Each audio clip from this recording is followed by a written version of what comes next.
अस्सलाम वालेकुम नाज़रीन, मां अब्दुल मोमिन जोनो तव्हांखे ख़बर ॾियूं था त काज़ीअमंद लॻोट मोहम्मद उमर मांजोट जे रहवासी मंज़ूर मांजोट प्रेस क्लब काज़ीअमंद पहुची एहतिजाज कंदे ताईंदे चयो त कुझु वक़्तु अॻु असां ज़मीन जो एकड़ खपायो, जंहिंजी मिलियल रक़म 10 लाख रुपया अमानत तौरु असां पीपल्स पार्टी जे मक़ामी अॻवान ग़ुलाम क़ादिर सोलंकी वटि रखिया हुआ, जिन मां असां 7 लाख वापसि वरिता। बाक़ी हुन 3 लाख रुपया रहियल हुआ जेके हुन ॾियण लाइ तयारु न आहे, जंहिंजी शिकायत असां पीपल्स पार्टी सिटी काज़ीअमंद जे सदर इंजीनियर अब्दुल गफ़ार जतोई सां कई, जंहिंजो हुन फ़ैसिलो कयो त पहिरीं किस्त 20 जनवरी ते 50,000 अदा कंदो ऐं ॿी किस्त 1,25,000 हिकु महीने जे 15 तारीख़ अदा कंदो।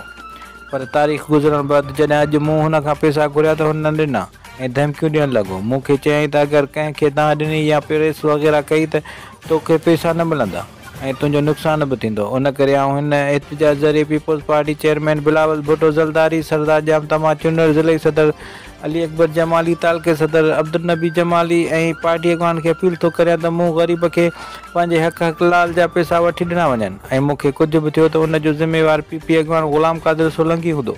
अगरि 2 ॾींहंनि अंदरि मूंखे पैसा न मिलिया त मां पाण खे बाहि ॾेई साड़े छॾींदुसि। अपील थो कयां चाचे अकबर खे, अब्दुल नबी जमालीअ खे त हीउ तव्हांजे पार्टीअ जो माण्हू आहे, इन खां मूंखे पैसा वठी ॾिना वञनि ऐं हू मूंखे धमकियूं थो ॾिए।